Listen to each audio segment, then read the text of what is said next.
চাচা, শরীরটা ভালো তো? হরে বাপ, আল্লাহ একরকম রাখছে আর কি।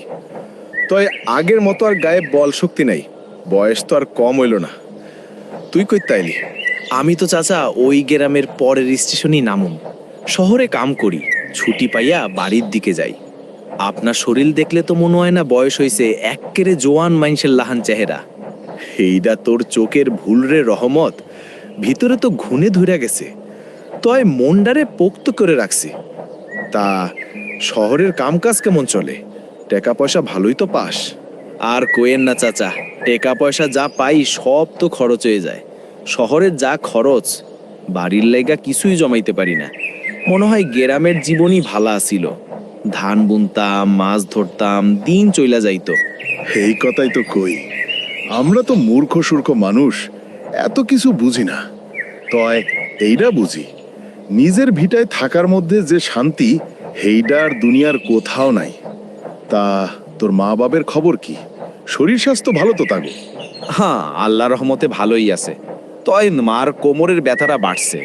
আর বাজান তো জানোই, আগের লাহানি আছে। সারাদিন খালি হুক্কা টানে আর পুরান দিনের কিস্সা কয়।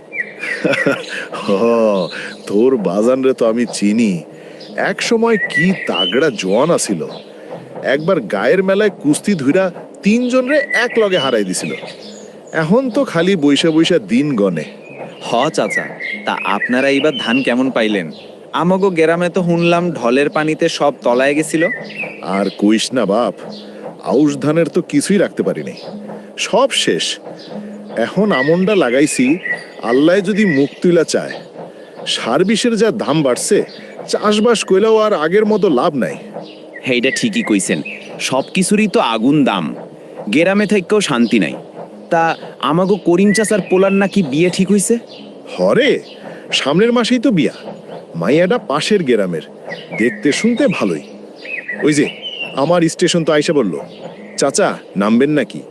হরে বাপ, নামতে হইব। তুই সাবধানে যাইস, আর বাড়িতে গিয়া তোর মা বাপরে আমার সালাম দিস। আচ্ছা চাচা, দিমু। আপনিও ভালো থাইকেন।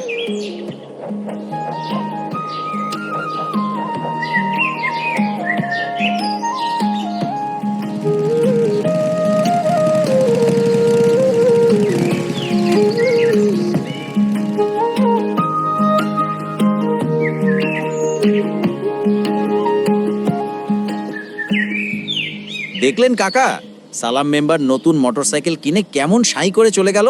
ধুলো উড়িয়ে একেবারে অবস্থা খারাপ। ভোটের আগে তো এই মেম্বারই কাদা পানি ভেঙে আমাদের বাড়ি এসে পায়ে ধরে সালাম করত। নতুন আর কি দেখলি? এইটা তো পুরান খেলা। ভোটের আগে এরা হয় জনতার সেবক, আর ভোট পার হলে এরা হয় এলাকার মালিক।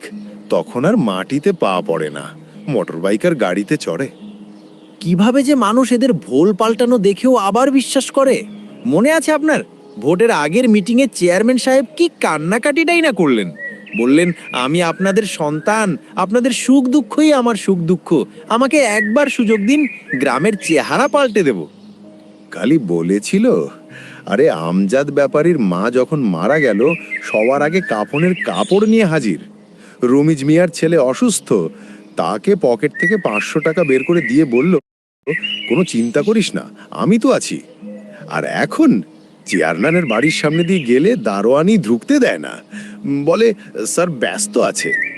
সেই কথাই তো বলছি, আমাদের পশ্চিম পাড়ার কালভার্টটা ভেঙে পড়ে আছে 6 মাস হলো। বর্ষার সময় কি কষ্টটাই না হয়েছে। কতবার গেলাম, মেম্বার সাহেব খালি বলেন, চেয়ারম্যানকে বলেছি, দেখছি। চেয়ারম্যানের কাছে তো যাওয়াই যায় না। তার পিএস বলে, স্যার ঢাকায় মিটিংয়ে আছে।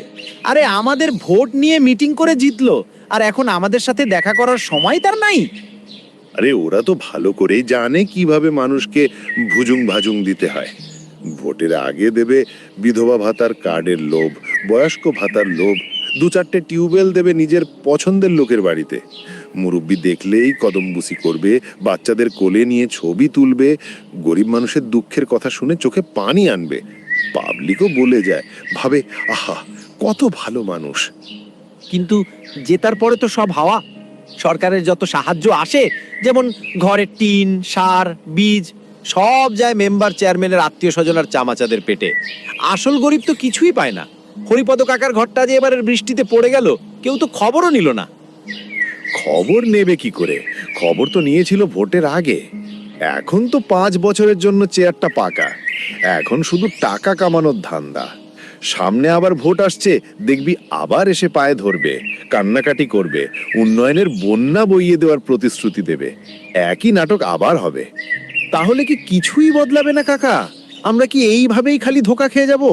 বদলাবে যদি আমরা নিজেরা বদলাই। যদি একখানা শাড়ি বা 500 টাকার লোভে নিজের ভোটটা বেচে না দেই। যতদিন আমরা প্রার্থী ভালো না খারাপ সেটা না ভেবে সে আমার বংশের লোক কিনা, আমাকে একবেলা বিরিয়ানি খাইয়েছে কিনা, এই সব ভেবে ভোট দেব, ততদিন আমাদের কপালে এই দুর্ভোগই থাকবে। দোষ তো খালি ওদের না, কিছুটা আমাদেরও আছে।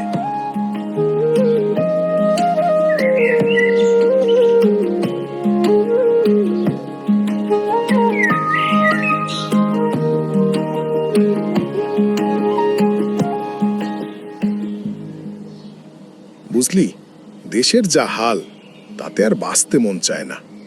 ঘুম থাইক্কা উঠা দেহি গ্যাস নাই, কারেন্ট নাই, আর বাজারে গেলে তো চোখ কপালে উঠে যায়। জিনিসপত্রের যা দাম, বাপ রে বাপ। আর কইস না, গরিবের জীবনটা এখন আর জীবন নাই, খালি বাঁচার লাইগা লড়াই। আর এর মধ্যে খালি চুরি, ডাকাতি আর দুর্নীতি। টিভিতে দেখছিলাম এক নেতা নাকি কয়েকশো কোটি টাকা মাইরা দিছে।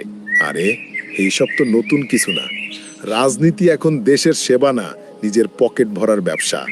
যে যত বড় নেতা, তার পকেটে তত বেশি টাকা। আর আমাগো মতো গরিব মানুষ যারা ভোট দেই, তাদের কথা কেউ ভাবে না। একদম ঠিক কইছিস। আমাগো মতো সাধারণ মানুষ শুধু ভোটের সময় কামে লাগে।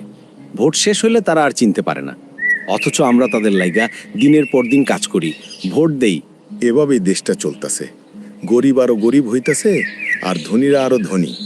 আর আমরা নদীর ঘাটে বইসা খালি আফসোস করতাছি। এই অবস্থা থেকে কি আদৌ মুক্তি মিলবো? মেম্বার, চেয়ারম্যান, নেতা, খেতা যাই বলিস, সবাই চলে আমাগো সাধারণ জনগণের পাওয়ারে। তুই, আমি, করিম, হারান, আমরা কেউ যদি ভোট না দেই, কোনো নেতা ডাক দিলে না যাই, তাইলে নেতার পাওয়ার শূন্য। একলা একজন মানুষ কি করতে পারবে? আগের দিনে দায়িত্ব নিতে ভয় পাইতো মানুষ, আর এখন টাকা খরচ করে দায়িত্বের চেয়ারে বসতে চায়। আমরা সাধারণ মানুষ হইলাম কলুর বলদ, নিজের ঘরে খাইয়া নেতা খেতার পেছে দৌড়াই। দিন শেষে আমারই এক অসহায় ভাইয়ের বুকে লাথি মারার সাহস পায় আমার পাওয়ারে চলা নেতা। তাইলে তো হিসাব সোজা। আইস্কার পর থেকে কোনো অযোগ্য নেতারে ভোট দিমু না, এবং ডাকলেও যাবো না। দেখতে চাই জনগণের পাওয়ার ছাড়া একজন নেতা কেমনে চলতে পারে।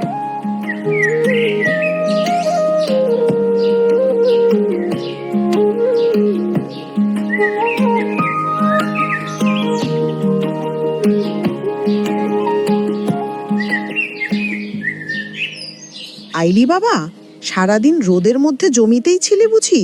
মুখটা একদম শুকিয়ে গেছে। বস, একটু পানি খা।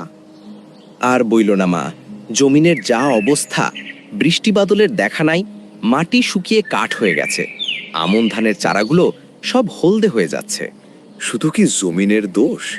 কাল হাটে গেছিলাম 1 মণ পাট বেচতে, যে দাম কইলো তাতে রাগে দুঃখে আবার ফেরত নিয়ে আসছি। আমাদের বেচার সময় দাম নাই, আর তেল নুন কিনতে গেলে পকেট খালি হয়ে যায়। এই কথাই তো কই, সংসারে তো অভাব লেগেই আছে। চাল যা আছে আর কয়দিন চলবো হাল্লাই জানে। তোর বাপের ওষুধের খরচও তো কম না, কেমনে যে সব সামাল দিমু ভাইবা পাই না। মেম্বার সাহেব তো কইছিল এইবার কম দামে সারের ব্যবস্থা কইরা দিব। কতবার গেলাম তার বাড়ির দরজায়, খালি আজ না কাল এই কইরা ঘুরায়। ভোটের আগে কত কথা, আর এখন তো চেনেই না। আরে ওই মেম্বার চেয়ারম্যান গো কথার কইস না, ওরা হইল ভোটের পাখি। ভোট ফুরাইলে আর তাগো দেখা পাওয়া যায় না। কইলো গ্রামের এই মাথায় একটা গভীর নলকূপ বসাইব, এইটা নিয়ে আর কোনো কথাই নাই। সব নিজেদের পেট ভরায়। পরের আশায় বইসা থাকলে আর আমাগো চলবো না। তুই নিজের শরীরের দিকে একটু খেয়াল রাখিস বাবা। তুই সুস্থ না থাকলে তো আমরা একেবারে ভাঙা পড়মু। চিন্তা করো না মা, দেখি সামনের হাটে পাটের সাথে ঘরের 2টা মুরগিও বেচে দিমু। যা পাই তাই দিয়েই আপাতত চলুক, আল্লাহ একটা ব্যবস্থা করবই। আল্লাহ ভরসা। যা, ঘরে গিয়ে একটু জিরিয়ে নে, দেখি আমি বাজারে যাইতে পারি নাকি।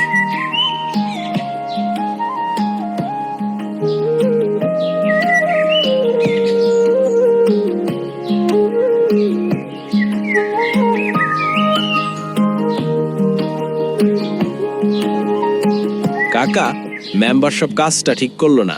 ভাবজান গেছিল 2000 টাকা ধার চাইতে। জানেনি তো আমাকে বর্তমান অবস্থা, মুখের উপর না করে দিল। অথচ মেম্বারের পোলায় BMW নিয়ে শোডাউন দেয় পাড়া মহল্লায়। ওই যে আসতেছে মেম্বার সাহেব, এই বয়সে তো মোটরসাইকেল ভালোই চালায়। কিরে রহমত, কি খবর তোর? শরীরটা ভালো নিবাত? দেখা সাক্ষাৎ পাই না আজকাল। টাকা পয়সা লাগলে চাইবি তো। তোর এই কাকা তো ময়রা যায় নাই, বাইচা আছি তো। আসি আলহামদুলিল্লাহ। আপনি কই যাইতাছেন কাকা? কইতে না কইতে কেমনে যে 5টা বছর সইলা গেল টেরই পাইলাম না।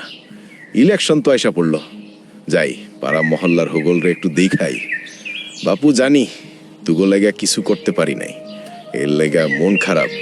তো এইবার কথা দিলাম, ইলেকশনে জিতার পরে সবার আগে তুগু গ্রামের উন্নয়নের কাজ শুরু করুম। যাই রে, ভালো থাকিস। বুঝতে পারছি আপনি যে কি উন্নয়ন করবেন আমাগো, এসব কথা এখন আর চিরা ভিজবো না। নেড়া একবারই যায় বেলতলায়।